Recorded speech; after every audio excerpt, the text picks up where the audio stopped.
Next, we will move to a topic that explores how learning experiences can become more meaningful and impactful for adults. In many learning environments, content is often delivered in a one-way format, but true impact comes from learning becomes a dialogue. Today's keynote, From Content to Conversation, Adult Learning That Changes Lives. We'll dive into practical strategies for designing learning experiences that are interactive, insightful, and directly relevant to real-world contexts.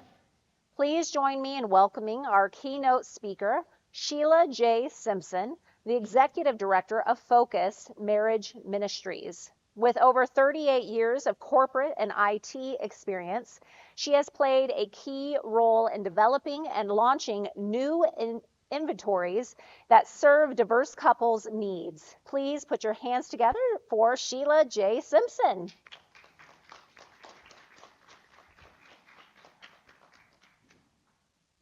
Before I start introducing myself, I need your guys' help.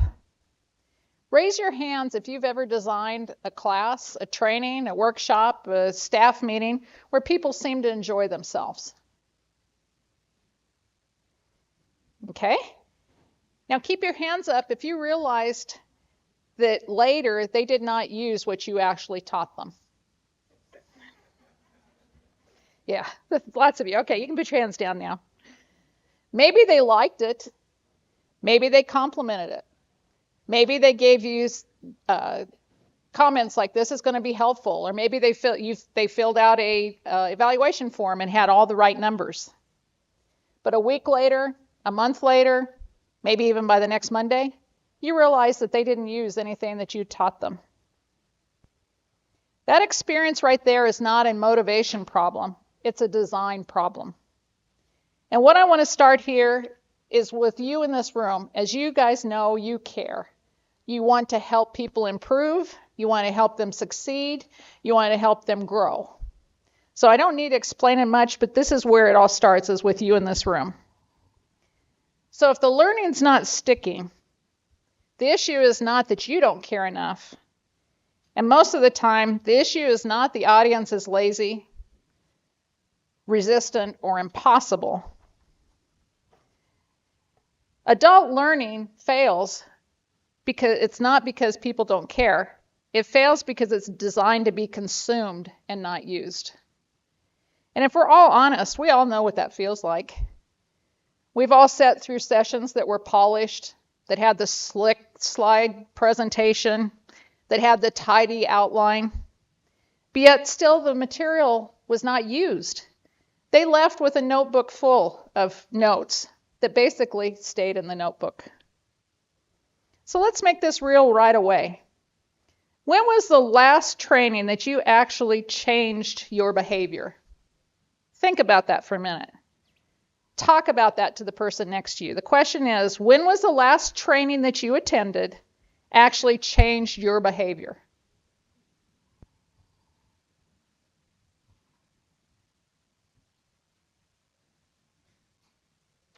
Tell your neighbor. If you don't have anything, that's okay. Just tell the truth that you don't have anything.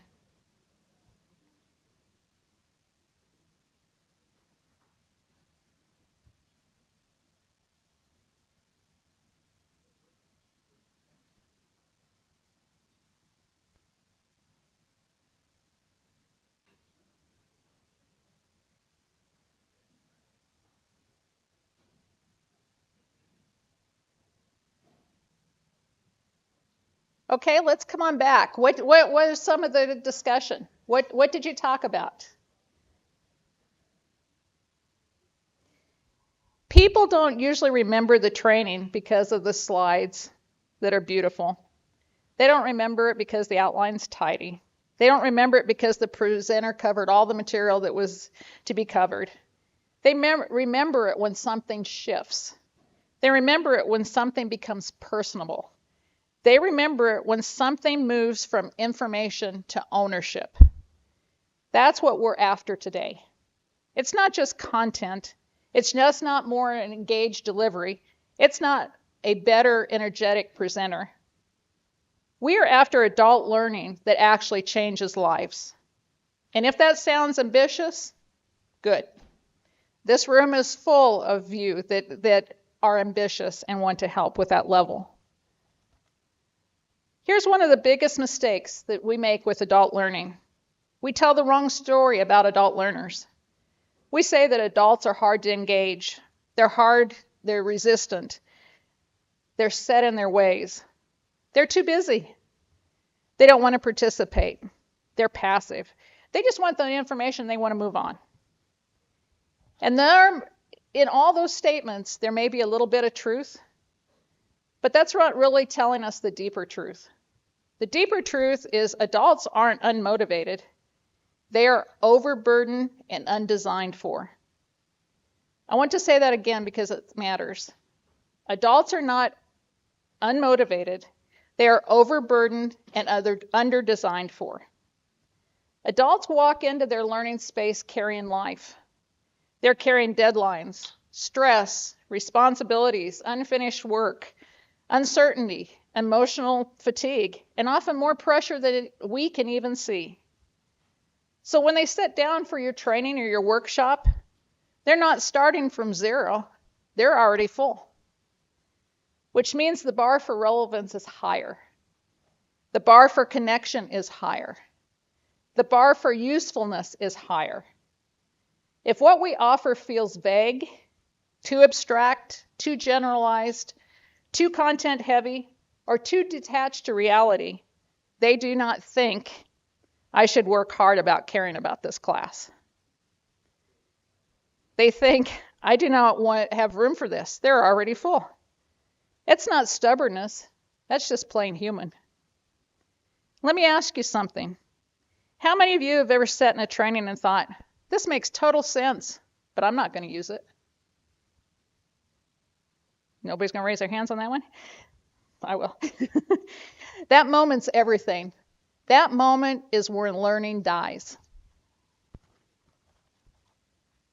Not because the content's wrong, not because the presenter was incompetent, not because no one was listening. Learning dies in that moment when that person never crosses the bridge from understanding to ownership. They understand the idea. They just never decide that it belongs in their life. And that's what really matters. Completion is not the same as transformation. A person can finish their course and not change. A person can attend a workshop and not change. A person can nod all the way through the presentation and still not change. A person can take darn good notes, and guess what? They still don't change. If we mistake attendance as transformation or exposure for application, we start solving the wrong problem. We start thinking, how do I get more information into this room? When the better question is, how do I help people take ownership of what matters? That's a very different question. Let me tell you where this framework comes from. I'm Sheila Simpson, the Executive Director of FOCCUS Marriage Ministry. We're a 40-year-old nonprofit organization who helps engaged and married couples. We have therapists and priests and pastors and deacons, and we're non-denominational. We support all denominations who actually meet with engaged people getting married or people looking to strengthen their marriage. We are all about conversation. FOCCUS, which is spelled FOCCUS, stands for Facilitating Open Couple Communication, Understanding, and Study. That's been our name for 40 years. So 40 years ago, we recognized that conversation is very important, and that hasn't changed in today's society.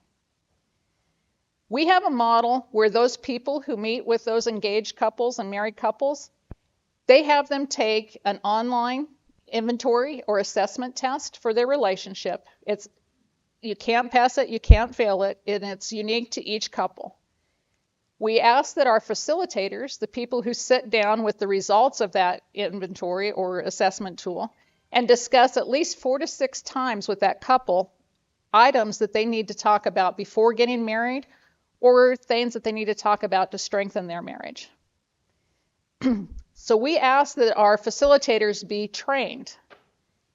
They're adult learners, and that's where we really come into this conversation. We set out trying to solve real-world problems, and what we were finding out is that our facilitators had all the information, they knew the process, they were understanding it, but where we were failing is they weren't owning it. They weren't having that conversation with the couples. They could talk about the process, they could talk about the tool, they could talk about all the asymmetric testing and the statistics and all that, but that's not what that engaged or married couple needs to talk about. They need to talk about topics that you think that they should have talked about when they date. And I'm going to be honest, you guys probably have been married here. How many of you guys talked about when you were dating, how much money that you could spend at a store before you needed to call that future partner? You talked about it before? Good for you. I didn't. There you go. You learned. Gotcha. If one person says $50, the other says $75, chances are they're probably in the same realm for financial goals. They're probably going to not have that as a big issue during their marriage. What if one person says 75 and the other one says, I can go buy a car, I can buy a boat, I can buy a house, without talking to the other person? What do you guys think is going to happen? That's probably going to be very stressful for that marriage. They're going to have to try to come down with a budget. They're going to have to decide how to get through that. How do you work through that? That's where the conversation happens between that facilitator and those couples. We teach them skills, communication skills during these sessions when they're reviewing their own relationship that they happen to use throughout their whole marriage. We have testimonials from thousands of couples about how they've appreciated what they went through. In fact, some of them don't want to stop at their sixth session. They want to keep going. They enjoy finding out about themselves and exploring those topics.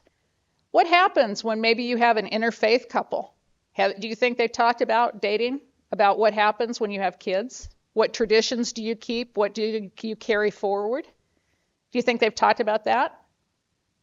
I don't know. I was busy trying to sell myself, I think, to my future husband. I didn't talk about that. How about do you talk about gaming? How much, and that's a very big trend nowadays, is usually one of the couple spends a lot of time after work gaming. The other one feels lonely. Do you think that's something that's talked about when you're dating? Probably wasn't even discovered then. How about online gambling? Is that stuff you've talked about? Or even let's dive deep. How about pornography? What's your opinion on pornography? Somebody using it, not using it? Is there addictions that's in there? Those are all conversation things. They're not going to come out when you're usually dating. That's what this assessment tool brings out, is that conversation. But it's conversation that solves the issue.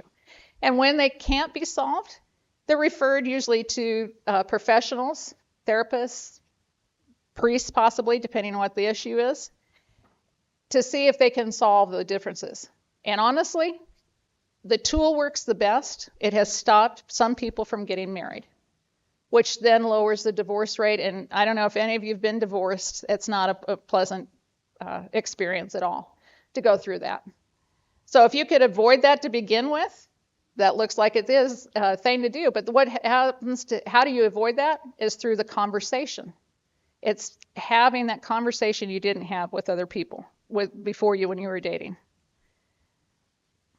So we had to ask ourselves, how do we train our facilitators that they're not teaching, they're not preaching, that they're providing a safe environment for that couple to come in and spend those 4 to 6 sessions discussing topics with a stranger, usually is what happens, so that they understand and that they gain the skill set to hopefully that they can use through their marriage.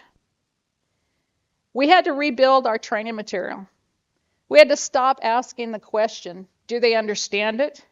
And we had to start asking the question, did they talk about it? That question changed everything. Because when adults talk, they do more than repeat information. They process, they interpret, they compare, they remember, they test, They name what's true. They hear themselves. They clarify the meaning, and they start to own it. And that's why I believe this is so strong. People change through conversation, not consumption. Now, that does not mean content doesn't matter. It does. Content does matter. Good information matters. Clear teaching matters. Knowledge matters, and structure matters. But content by itself is rarely enough. Adults do not usually change because they hear something. They change because they wrestle with it. They talk about it. They see themselves in it. They name what is meant. And then they choose to do something with it. That's when things shift. So I want to talk about a very simple framework that we work with. It's the 3 C's: content, conversation, commitment. Content answers the question every adult learner is asking, whether they say it out loud or not. Why should I care? Before adults want rigor, they need relevance. Before they want depth, they need orientation. Before they want your content, they need to know why it matters in their world. So let me ask you this. What are your learners asking themselves in the first few minutes of your session or your teaching? Anybody know? Do you think about what they're thinking about? They're thinking, is this worth my time? Does this apply to me? Will this help me? Is this practical? Does this connect with a real challenge that I have to deal with? Adults are constantly scanning for relevance. And if they do not find it, they may stay in the physically presence in the class, but they leave mentally and emotionally. This is where many learners' learning experience lose people in the first 5 minutes of the training. We as trainers open with definition. We open with background. We open with too much content from our point of view and not enough relevance from their point of view. We open by proving we know the content, we know the material, but we may not know why the material matters to them. That's a design issue, and it's very simple to shift it. Do not begin with what you want to say. Begin with what the problem they recognize. Do not start with everything you know. Start with what they can carry. Do not begin with, here are 3 objectives for today's session. Begin with, here's why it matters in your real life. Let me give you another example. Suppose I begin a training by saying, today we are going to discuss effective adult learning, theory, and practical facilitation strategies. Exactly. Now, can anybody say it back to me? It wasn't memorable. It wasn't relatable. It was not something that meant anything to you guys, wasn't relevant to you. It wasn't clear, but there's nothing wrong with the sentence. It's very professional. It's very clear. It's very articulate, but it's also very forgettable. Now listen to the difference if I say it this way. How many of you have ever designed something people liked but did not use? Are you thinking already? You're thinking of that situation. You're making it real. You're relating to it. Now the room starts to talk. Now the room sees itself. Now the room understands the problem before you even offer the framework of the training that you're giving. That is content. Context does not mean giving more background. It means giving people a reason to care. And that matters whether you're teaching teachers, having a staff meeting, having a professional development day, working with other adults in their setting. They want to know why it cares. They want to know why this issue actually touches their life. Let's try this. Think of something you teach regularly. It could be a workshop, training, class, staff meeting. Ask yourself this question. What problem does this solve for the learner? Not what topic you're covering. Not what material does it include. What problem does this solve? Turn to the person next to you and let them know what that one thing you teach is and what the real problem that it solves.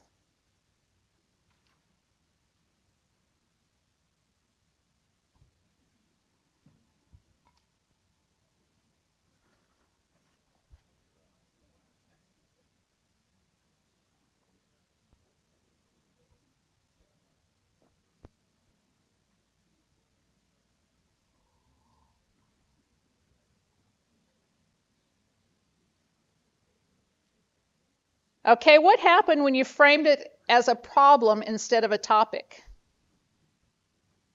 Did it get clear? Did it get more human? Did it get more practical?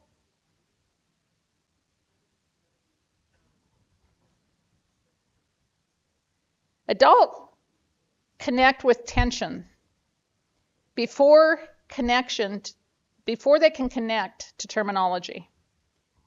Let's try another one. Let's move in from content to conversation. Conversation is where learning becomes personal. I said earlier that people change their conversation, not consumption. Let's unpack that. Conversation is just not a strategy to keep the room awake.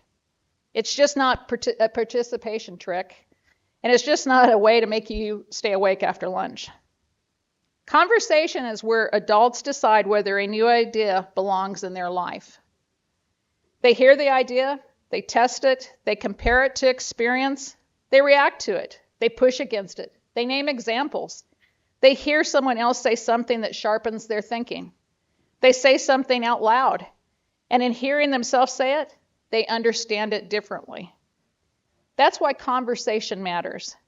And it also explains why one of the weakest things we can do as adult learning is confuse explanation with engagement. Explanation has a place. Of course it does.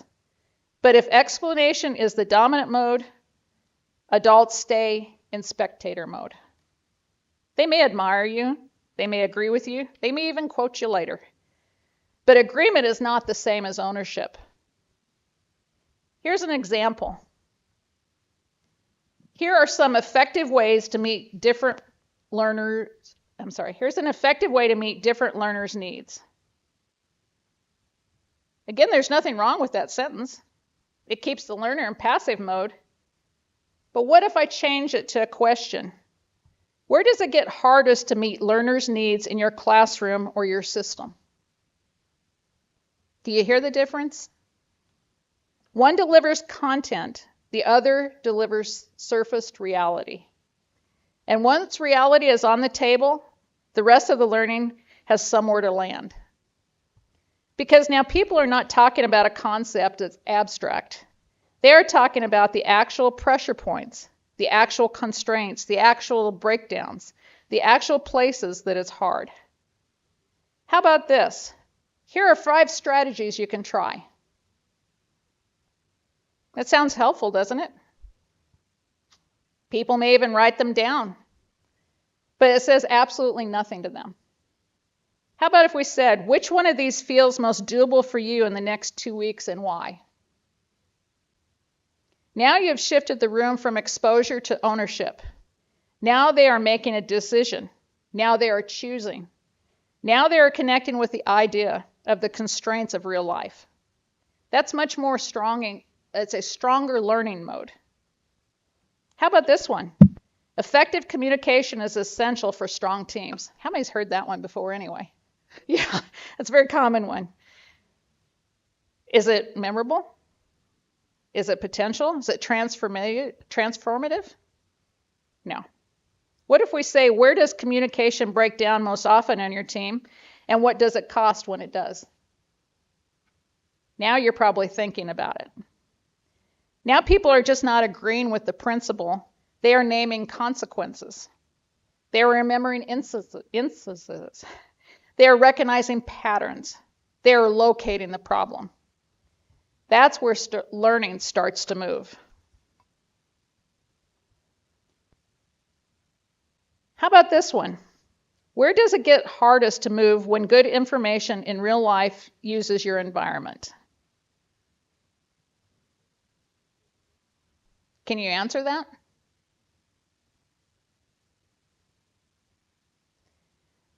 The room does not need to have content right then. The room needs a place to locate the problem. That is why conversation matters. It does not replace content, it activates it. Now that we've went through content to conversation, let's move to commitment. Commitment is where many learning experiences fail at the finish line. We create a good session, we have good energy, we surface good ideas, we have rich conversation, and then we end with something vague. Any questions? Thanks for being here. Hope this was helpful. That's where everything just goes poof.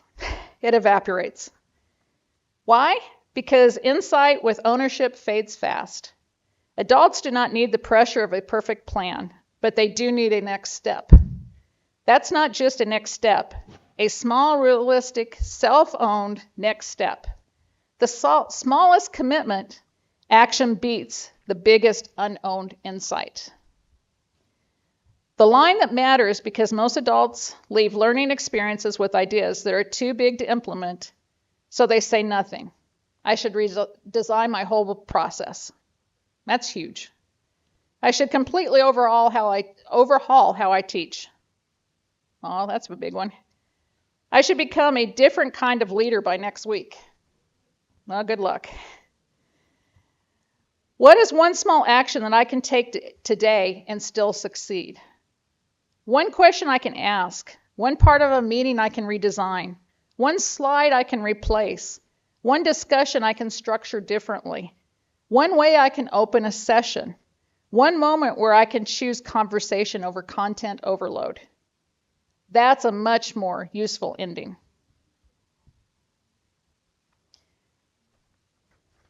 Focus is all about conversation. We have 40,000 facilitators worldwide that's very successful at using this content to conversation to commitment to meet with engaged and married couples. I hope you found this informative for you today. And if any of you outside of your education teaching areas would like to use FOCCUS, you can find us at FOCCUSinc.com. It's FOCCUSINC.com. Or you can talk to your local therapist or pastor, priest community, and they may already use us. I'm here for the whole conference if you have any questions. And thank you so much for listening. I really appreciate it.